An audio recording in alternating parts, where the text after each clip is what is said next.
আসসালামু আলাইকুম। সবাইকে স্বাগত জানাচ্ছি আমার দেশ টপ নিউজে। সঙ্গে আছি আমি মাহবুবুর রহমান ইমন। শুরুতেই শিরোনাম। র্যালি ফর বাংলাদেশ থেকে ভারত আউটের ডাক জুলাই ঐক্যের। সোচ্চারের জরিপ এগিয়ে আছেন ডাক্তার শফিক, হাড্ডাহাড্ডি লড়াইয়ে তারেক, নাহিদ, ববি। বিএনপির কাইয়ুমের প্রার্থিতা বাতিল চেয়ে এবার আপিল বিভাগে নাহিদ। ঢাকার 2টি আসন অধিক ঝুঁকিপূর্ণ, সেনাবাহিনী। শুনছিলেন সংবাদ শিরোনাম, এবার বিস্তারিত।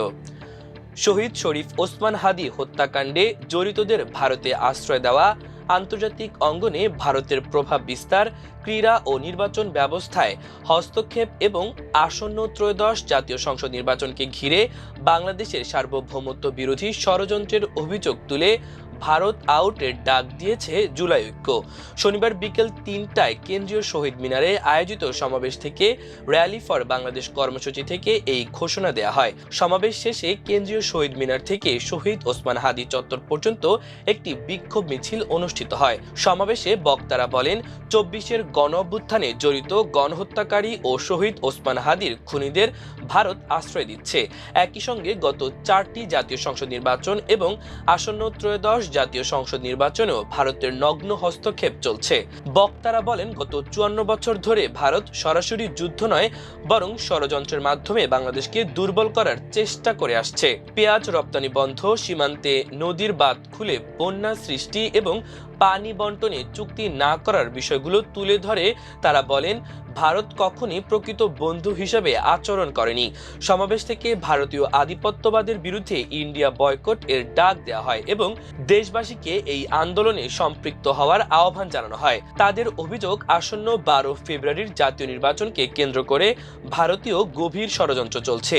নির্বাচন ব্যবস্থাকে সিলেকশন প্রক্রিয়া উল্লেখ করে জনগণের ভোটাধিকার হরণ করে নির্দিষ্ট ব্যক্তিকে ক্ষমতায় আনার আয়োজন করা হচ্ছে বলেই অভিযোগ করেন তারা। সমাবেশ থেকে গণভোটে হ্যাঁ ভোট দেয়া এবং সৎ ও যোগ্য প্রতিনিধি নির্বাচন করার আহ্বান জানানো হয়। ঢাকা বিশ্ববিদ্যালয় কেন্দ্রীয় ছাত্র সংসদ ডাকসু ক্রীড়া সম্পাদক আরমান হোসেন বলেন, ভারতের প্রভাবে বাংলাদেশকে টি-20 বিশ্বকাপ থেকে বঞ্চিত করা হয়েছে।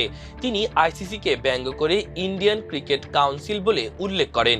তিনি আরো বলেন, শিলংয়ে বাংলাদেশ ফুটবল দলের অনুশীলনের সময় লাইট বন্ধ করে দেওয়া হয়েছে, যা ক্রীড়া অঙ্গনে ভারতের নগ্ন হস্তক্ষেপের প্রমাণ। তিনি রাজনীতিমুক্ত ক্রীড়া অঙ্গন এবং খেলোয়াড়দের নিরাপত্তা নিশ্চিত করার দাবি জানান। নির্বাচনী শৃঙ্খলা রক্ষায় বিএনসিসিদের না রাখার সিদ্ধান্তেরও তীব্র সমালোচনা করেন তিনি বলেন, বিএনসিসি একটি সুশৃঙ্খল ও মেধাবী বাহিনী হওয়া সত্ত্বেও তাদের বাদ দেওয়া হয়েছে।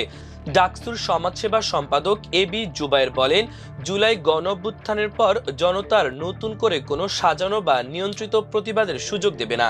তিনি বলেন, বর্তমানে রাষ্ট্রের প্রতিটি স্তরে একটি সুসংগঠিত চক্রান্ত দৃশ্যমান, যার উদ্দেশ্য জুলাইয়ের গণজাগরণকে দমন করা এবং জনগণের প্রতিরোধ ক্ষমতাকে ভেঙে দেওয়া। এ সময় ভারত আউট, ইন্ডিয়া বয়কট এবং শহীদ ওসমান হাদির বিচার চাই স্লোগানে উত্তাল হয়ে ওঠে কেন্দ্রীয় শহীদ মিনার এলাকা। সমাবেশ শেষে কেন্দ্রীয় শহীদ মিনার থেকে র্যালি ফর বাংলাদেশ মিছিল নিয়ে শাহবাগের শহীদ ওসমান হাদি চত্বরে গিয়ে কর্মসূচি সমাপ্ত হয়। প্রধান 4টি রাজনৈতিক দলের প্রধানের নির্বাচনী আসনে তাদের পরিস্থিতি নিয়ে জরিপ প্রকাশ করেছে যুক্তরাষ্ট্রভিত্তিক গবেষণা প্রতিষ্ঠান সোচ্চার। এতে দেখা যায়, বিএনপি চেয়ারম্যান তারেক রহমান তার ঢাকা 17 আসনে হাড্ডাহাড্ডি লড়াইয়ের মুখে পড়তে যাচ্ছেন। তবে ঢাকা 15 আসনে এগিয়ে আছেন জামায়াত আমির ডাক্তার শফিকুর রহমান। সোচ্চার জানায়, ঢাকা 11 আসনে এগিয়ে আছেন এনসিপির আহ্বায়ক নাহিদ ইসলাম। জরিপে তীব্র প্রতিদ্বন্দ্বিতার আভাস পাওয়া গেছে ঢাকা 13 আসনে বাংলাদেশ খেলাফত মজলিসের আমির মাওলানা মামুনুল হক ও প্রতিদ্বন্দ্বী বিএনপি প্রার্থী ববি হাজ্জাতের মধ্যেও। আজ শনিবার রাজধানীর কারওয়ান বাজারে নির্বাচনী জরিপ প্রধান 4টি রাজনৈতিক দলের প্রধানের আসন শীর্ষক জরিপের ফল প্রকাশ করেন সোচ্চারের প্রেসিডেন্ট ডক্টর শিব্বির আহমদ। জরিপ অনুযায়ী ঢাকা 17 আসনে সর্বোচ্চ 35% ভোটার ভোট দেবেন তারেক রহমানকে। জামায়াত প্রার্থী ডাক্তার খালেদুজ্জামানকে ভোট দেবেন 32% ভোটার। কাকে ভোট দেবেন বলতে চান না 15.1% ভোটার। এখনও সিদ্ধান্ত নেননি 10.7% ভোটার এবং অন্য প্রার্থীদের ভোট দেবেন 3.7% ভোটার। এছাড়া ভোট দেবেন না 3.5% ভোটার। এদিকে ঢাকা ঢাকা 15 আসনে 49.2% ভোট পেয়ে বাংলাদেশ জামায়াতে ইসলামীর আমির ডাক্তার শফিকুর রহমান বিজয়ী হতে পারেন বলে আভাস দিয়েছে সোচ্চার।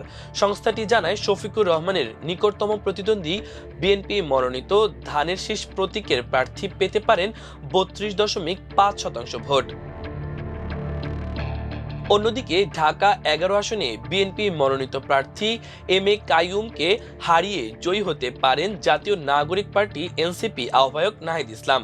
সোচ্চারের জরিপে এমন আভাস পাওয়া গেছে। জরিপ অনুযায়ী ঢাকা 11 আসনে নাহিদ ইসলামের পক্ষে ভোট দেওয়ার কথা বলছেন 45.7% ভোটার, আর ধানের শীষের প্রার্থী এম এ কাইয়ুমকে ভোট দিতে আগ্রহ দেখিয়েছেন 40.6% ভোটার। এছাড়া 8.3% ভোটার এখনো সিদ্ধান্তহীনতায় রয়েছেন। তারা কাকে ভোট দেবেন এ বিষয়ে এখনো সিদ্ধান্ত নেননি। এছাড়া ঢাকা 13 আসনে বিএনপি মনোনীত প্রার্থী ববি হাজ্জাত এবং বাংলাদেশ খেলাফত মজলিসের আমির ও 11 দলীয় নির্বাচনী ঐক্যের প্রার্থী মাওলানা মামুনুল হকের মধ্যে তুমুল লড়াইয়ের আভাস পাওয়া গেছে। তাদের মধ্যে ভোটের ব্যবধান মাত্র 3%। জরিপ অনুযায়ী ধানের শীষের প্রার্থী ববি হাজ্জাত এগিয়ে রয়েছেন। তার পক্ষে ভোট দিতে চেয়েছেন 42.6% ভোটার। তার প্রধান প্রতিদ্বন্দ্বী রিকশা প্রতীকের মামুনুল হক পেয়েছেন 39.6% ভোটারের সমর্থন। দ্বৈত নাগরিকত্ব ও তথ্য গোপনের অভিযোগে ঢাকা 11 আসনে বিএনপি মনোনীত প্রার্থী ডক্টর এম এ কাইয়ুমের প্রার্থিতা বাতিল চেয়ে করা রিট খারিজের আদেশের বিরুদ্ধে আপিল বিভাগে আবেদন করেছেন 11 দলীয় জোটের প্রার্থী ও জাতীয় নাগরিক পার্টির এনসিপির আহ্বায়ক নাহিদ ইসলাম। আজ শনিবার নাহিদ ইসলামের আইনজীবী অ্যাডভোকেট জহিরুল ইসলাম মুসা বিষয়টি গণমাধ্যমকে নিশ্চিত করেছেন। তিনি বলেন, আগামীকাল রোববার চেম্বার বিচারপতির আদালতে এই আবেদনের ওপর শুনানি হতে পারে। এর আগে গত 3 ফেব্রুয়ারি দ্বৈত নাগরিকত্ব ও তথ্য গোপনের অভিযোগে ঢাকা 11 আসনে বিএনপি মনোনীত প্রার্থী ডক্টর এম এ কাইয়ুমের প্রার্থিতার বৈধতা চ্যালেঞ্জ করে নাহিদ ইসলামের রিট সরাসরি খারিজ করে দেয় হাইকোর্ট। বিচারপতি ফাহমিদা কাদের ও বিচারপতি মোহাম্মদ আসিফ হাসানের হাইকোর্ট বেঞ্চ এ আদেশ দেন। আদালতে রিটের পক্ষে শুনানি করেন আইনজীবী মোহাম্মদ হোসেন লিপু। অ্যাডভোকেট জহিরুল ইসলাম মুসা। কাইয়ুমের পক্ষে শুনানি করেন অ্যাডভোকেট আহসানুল করিম, ব্যারিস্টার রুহুল কুদ্দুস কাজল, অ্যাডভোকেট মাহবুবুর রহমান খান, ব্যারিস্টার কাজী আক্তার হোসেন। ঢাকার 14, 16 ও 18 আসনের 18% ভোট কেন্দ্র ঝুঁকিপূর্ণ হিসেবে চিহ্নিত করা হয়েছে। তবে এর মধ্যে দুটি অধিক ঝুঁকিপূর্ণ বলে জানিয়েছেন সেনাবাহিনীর মিরপুর ক্যাম্পের commander lieutenant colonel S M Fuhad Masrur. শনিবার দুপুরে মিরপুর শহীদ সোহরাওয়ার্দী ইনডোর স্টেডিয়ামে এক সংবাদ সম্মেলনে তিনি একথা জানান। ফুহাদ মাসরুর বলেন, 3টি ক্যাটাগরিতে ভোট কেন্দ্রের তালিকা তৈরি করা হয়েছে। এর মধ্যে রয়েছে সাধারণ, মধ্যম ও অধিক ঝুঁকিপূর্ণ ভোট কেন্দ্র। ভোটারদের নির্বিঘ্নে ভোট কেন্দ্রে আসা যাওয়া নিশ্চিত করতে সেনাবাহিনী সর্বোচ্চ সতর্ক রয়েছে।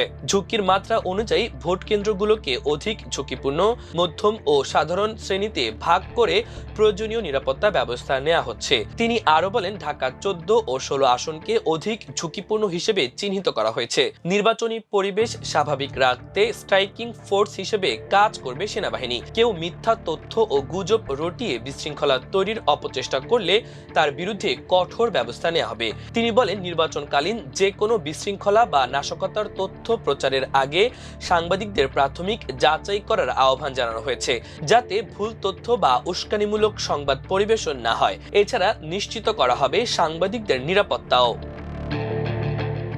প্রিয় দর্শক, আমাদের টপ নিউজের আয়োজন এ পর্যন্তই। সবাই ভালো থাকুন, সুস্থ থাকুন, আমার দেশের সঙ্গেই থাকুন। আল্লাহ হাফেজ।